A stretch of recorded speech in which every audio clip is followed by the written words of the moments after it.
Very good afternoon, and thanks for clicking on to the 93rd edition of the Global Weather and Climate Report. Be sure to hit that like button, share with your friends and family, and subscribe to the channel. A little bit of a different weekend. Obviously, the release of the 2024 summer forecast is tomorrow, live at 4 p.m. here at Vogan Weather HQ. I hope you can join me for that. It should be an exciting one. There's been a lot of work put in recent weeks, building the summer ideas, and the forecast will be officially released here tomorrow afternoon. Hence why the 93rd edition of the Global Weather Report is not only not live, but also it is a Saturday as opposed to a Sunday. So shaking things up, keeping it fresh, and keeping it as unbiased and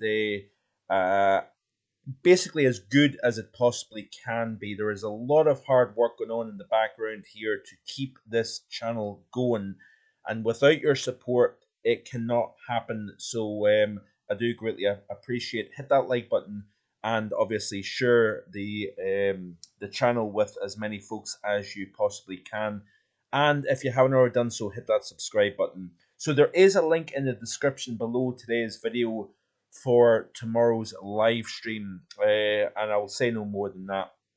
Let's get right to it. Lots going on. In today's video, we are going to look at some of the drought situation and also flood situation in parts of the world. More drought as opposed to flooding, unfortunately, but we will look at the wettest and driest areas in today's global weather report. So this is the year-to-date temperatures anomalies anyway across the planet. Now, unfortunately, I don't know why this is the case, but weatherbell.com month to date has stopped at the 14th of the month. Now, we're obviously on, what is it today, the 25th of May, and vastly approaching the end of, vastly, is that the right way to put it? We are quickly, rapidly, whatever you want to say, approaching meteorological summer, and I wanted to look and see where we stand with regards to the year-to-date temperatures. So this is looking globally, and you can see obviously the continuation of this trend to warmest compared to average, and warmest on record for month after month continues. So this is the temperature profile. The standout, it's quicker actually just to pick out the cold areas as opposed to the warm areas, because the vast majority, according to the CDAS data, is warmer than average for the first 5 months of the year. And you can see here one given area that is kind of stand out, and this has been the case for quite a long time now, and I don't 100% understand why, but this nagging cold anomaly over Western China really stands out. And we've got a warmer than average east versus west in China. The far north of India is actually running below average for the year to date, and actually Pakistan is running relatively average to slightly below average in terms of the anomaly. Australia, we've got a warm northern territories, but the vast majority of the continent is running slightly warmer than average. Nothing major compared to parts of South America and parts of North America, for example. Even parts of northern Africa and Europe is running warmer compared to average than what we are seeing down in Australia. Much of Russia, pretty much the vast majority of Russia is warmer than average. Europe, as I say, is warmer than average. North America, with the exceptions of the western United States and even southern parts of Saskatchewan, is interestingly slightly below average for the month to date. Argentina is also colder than average, if you notice, and Iceland is running colder than average, but elsewhere it is firmly warmer than average. And the real standout areas, I think, is a couple of little bullseyes here in eastern Russia. Eastern North America is very warm compared to average, and Brazil is running very warm compared to average. Northern Chile looking warmer than average compared to the south of the country, where it's below average.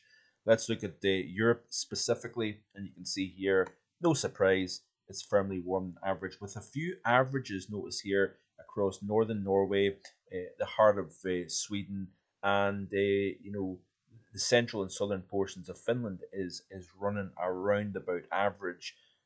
Even the far northwest of the UK is actually slightly closer to the average, whereas the rest of the continent, the rest of the UK, and the rest of Ireland is running warmer than average. So anyway, let's move on here to the drought situation. Now, this is Mexico.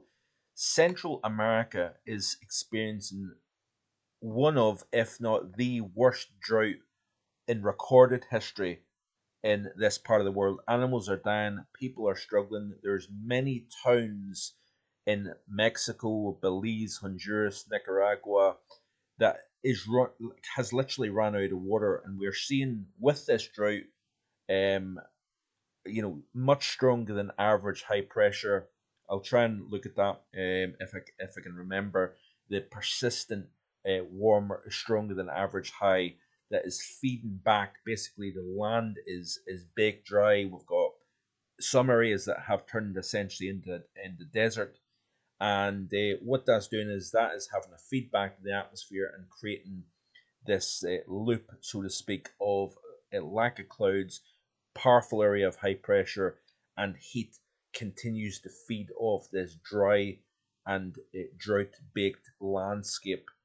So the vast majority of Mexico is running abnormally dry, severe dry to exceptional drought conditions, as can be seen. Now, this map is actually from back on the 30th of April here, if you notice. Looking at North America, and again, this is a slightly out of date, so to speak, but you can see quite a large area of Canada is actually running quite dry here. If we hit the Canada chart, this is how Canada is looking as of the 30th of April, and quite a large area of the country is actually drier compared to average, specifically so the west of the country, if you notice. Now, the United States isn't actually not too bad in terms of drought so far. Now, we do have an area in New Mexico and parts of west, southwest Texas. No real surprise here. We have got probably the most severe drought of anywhere in the country, and these are a few pockets. Now, we are likely to increase this drought area as we move into the warm season. There's a couple of pockets, actually, if you notice, across western and northwestern Montana. But the northeast is looking fairly decent. The southeast looking not too bad. We've got a couple of dry areas in the mid-Atlantic, the up and down the Appalachian Mountains, the central Appalachian Mountains, for example, slightly dry. Now we've got some drought, northern plains, central plains, and the southern plains.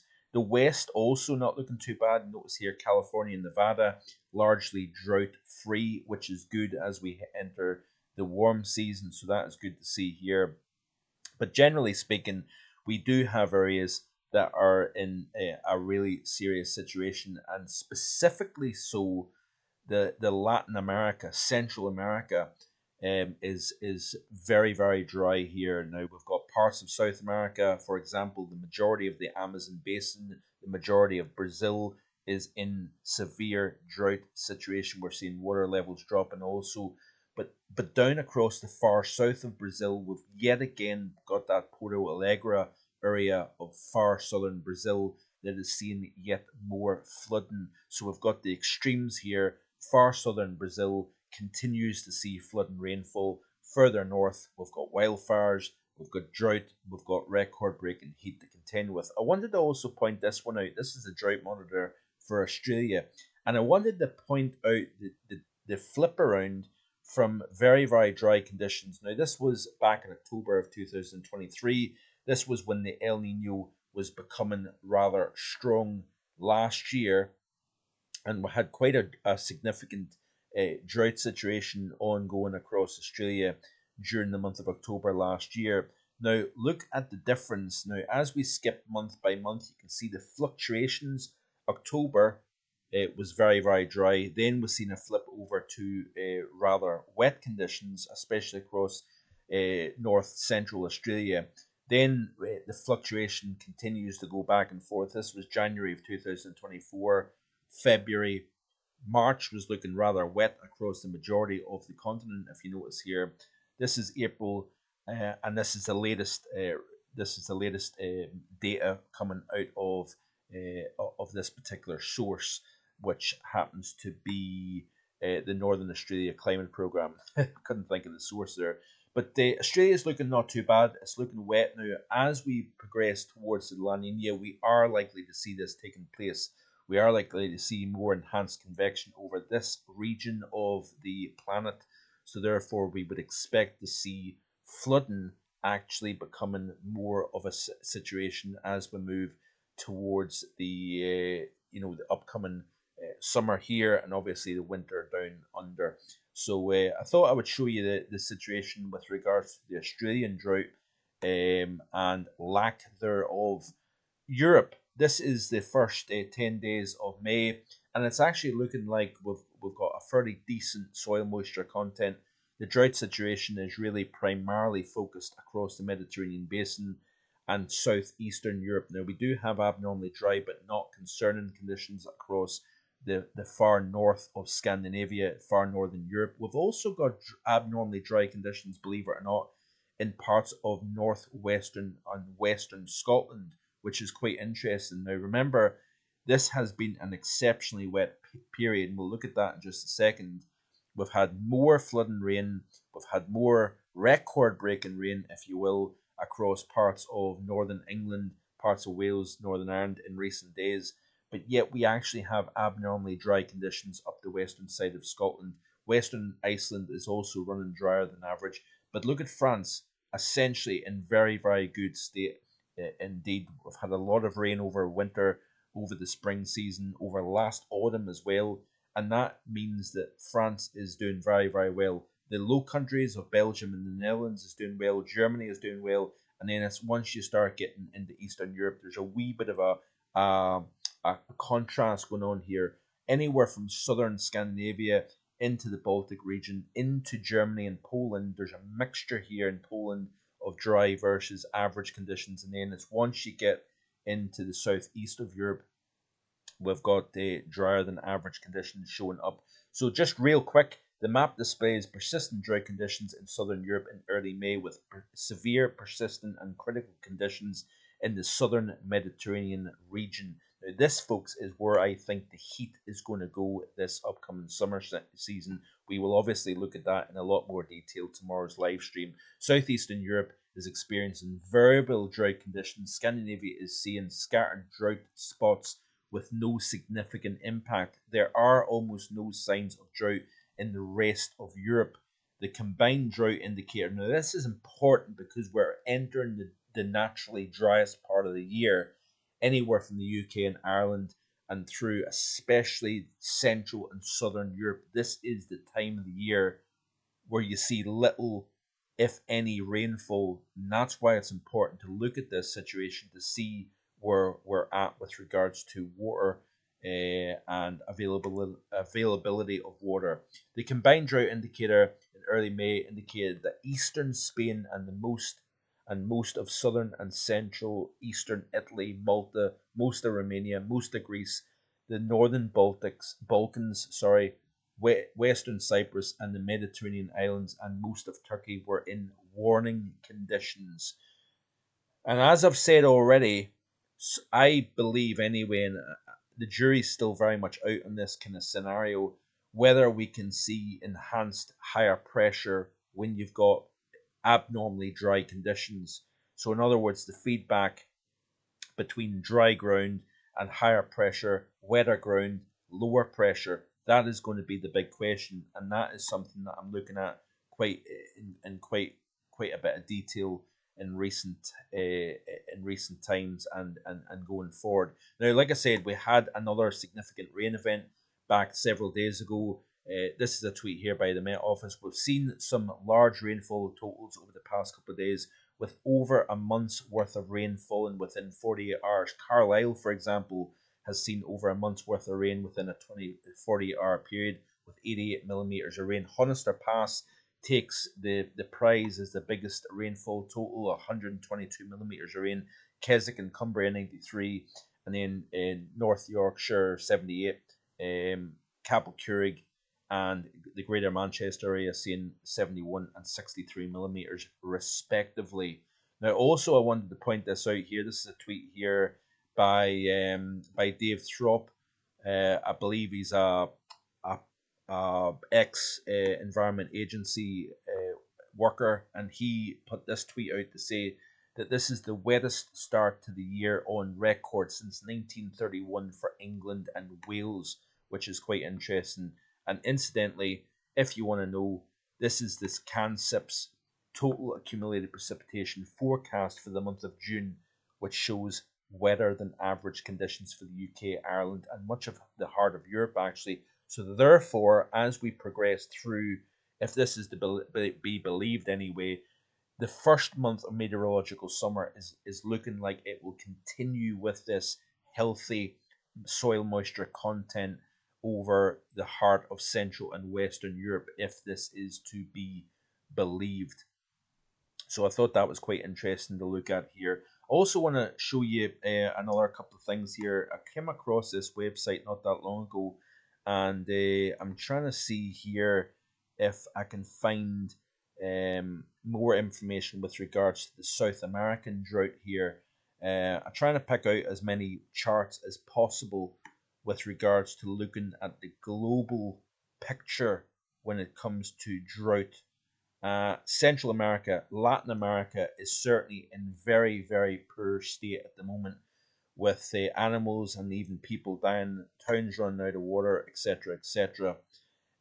This was an interesting one here. I think if I can try and find it now, Asia, Southeast Asia, for example, the Malay Peninsula, Thailand, Cambodia, Vietnam. There is drought situation ongoing here. We've had continuous severe heat to contend with in this part of the world.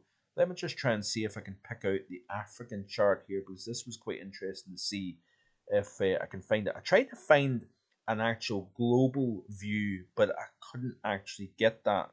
But this is an interesting one here. This is the African Flood and Drought Monitor, which shows an estimated 28% of the continent in drought by the end of March. So this is obviously going back a little while, but nonetheless interesting anyway. And we'll look at some extreme temperatures to end the video in just a second here. Is this African map going to appear? So this is the drought situation across Africa. So we've got very dry conditions through the Canary Islands at the moment here, where we've got water restrictions in place. But look at this here, northwestern and Africa here up through Morocco and northern Algeria. Obviously it's desert, so you have to take that into consideration as well. But Libya and parts of the sub-Saharan Africa looking not too bad in terms of drought severity. But notice here that Equatorial Africa, Central and Western Equatorial Africa, is looking rather dry compared to average. Now, East Africa is looking slightly wetter. Now, we have had more convection here. The MJO has been favourable to see more rainfall across parts of Tanzania, Kenya, parts of Ethiopia. Somalia has seen a fair amount of rain in recent times, and that is certainly helping with the often devastating impacts of the drought within the East Africa region of the planet here. So let me continue to see what else there is of interest with regards to what's going on at the moment. Let me just see here for a second. This was an interesting tweet here by Richard Trott here, showing, it was sent to me, it's actually from AccuWeather, but the heavy rainfall falling in the Yellowstone National Park area of the United States. Now, that is nothing really that unusual for the end of May, but nonetheless, it was interesting to see. This is also what I wanted to show you here. The 2024 Atlantic Hurricane Season Outlook by NOAA is the most aggressive it's ever been. I think they started putting outlooks back out to the public since 1999, and this is the most they've ever had. So named storms, they're going between 17 and 25, hurricanes 8 to 13, and major hurricanes, so that's category 3 or greater, 4 to 7 major hurricanes.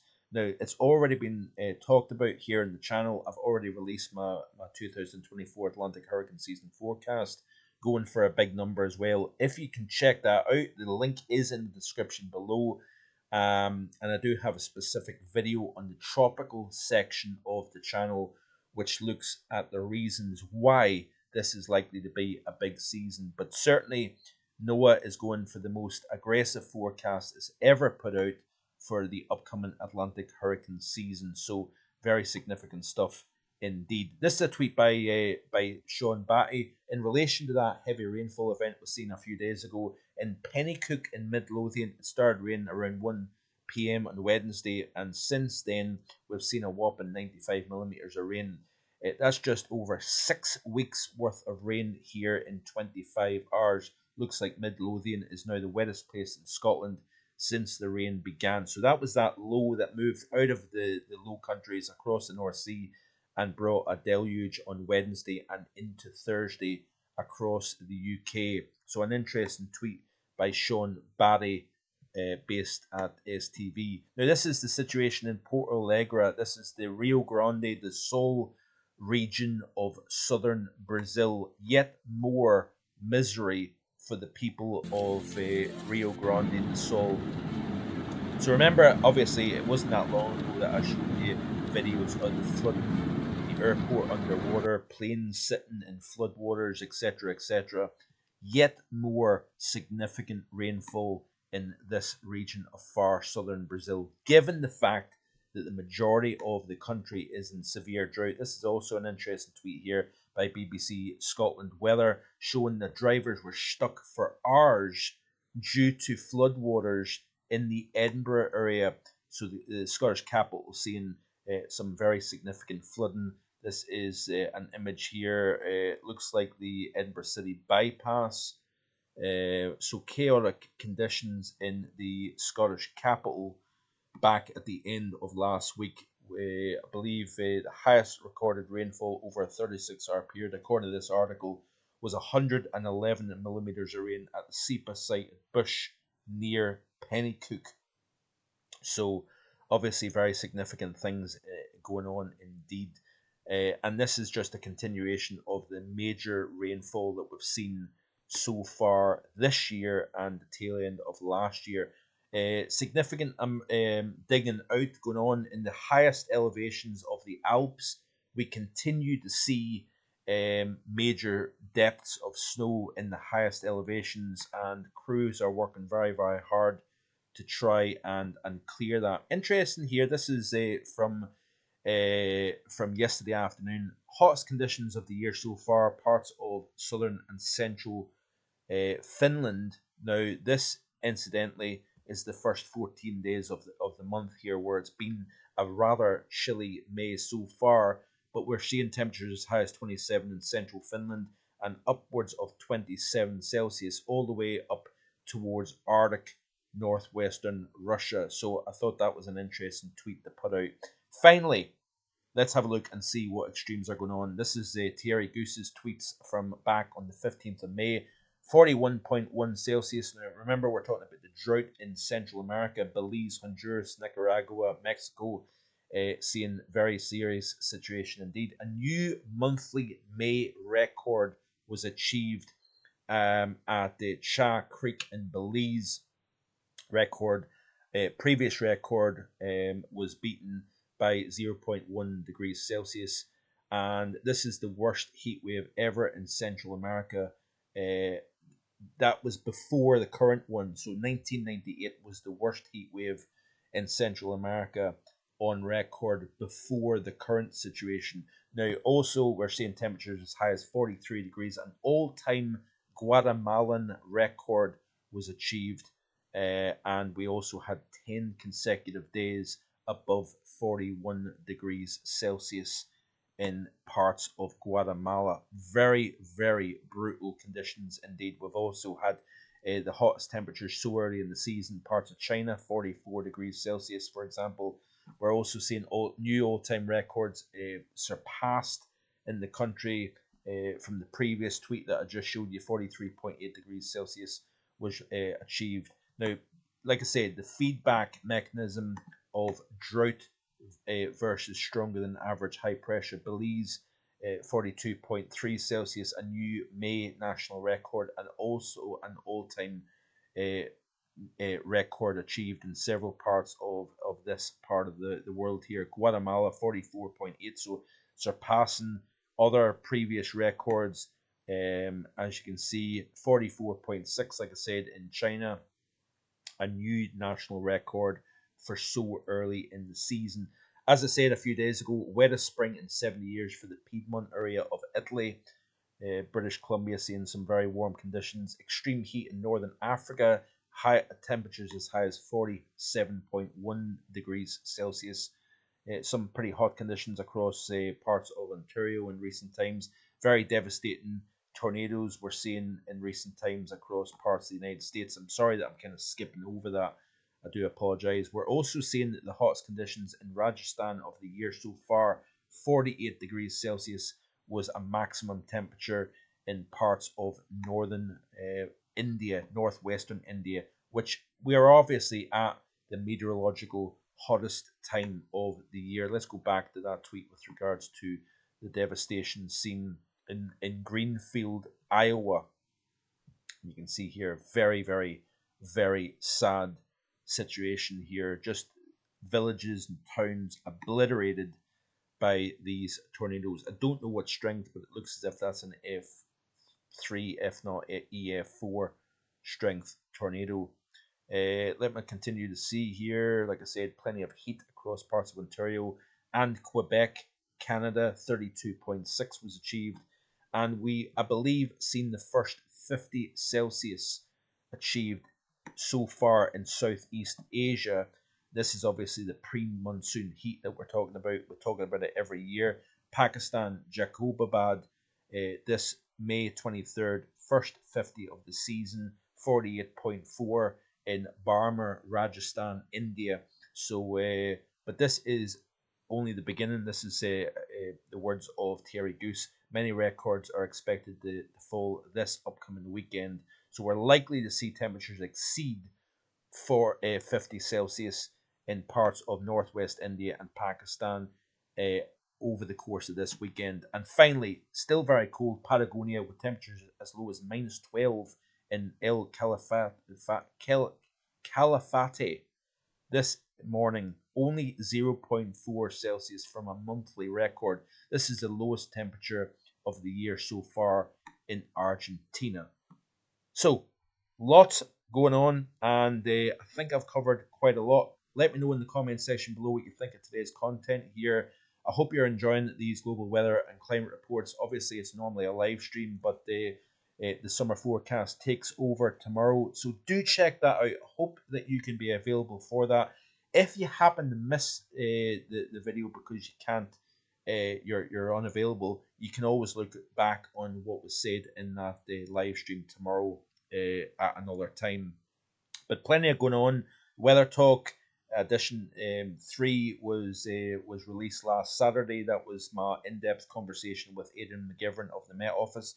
Also Scott McIntosh, which is the Deputy Director of the National Centre for Atmospheric Research, talking about solar cycles, talking about other aspects of space weather as well. So do check that out. That's available. And also the very first edition was my chat with Gavin Partridge of Gav's Weather Vids. So plenty of reason to like, share, and subscribe. See you tomorrow, hopefully, with the not the global weather, the summer forecast live stream. Hope you can join me then. Bye for now.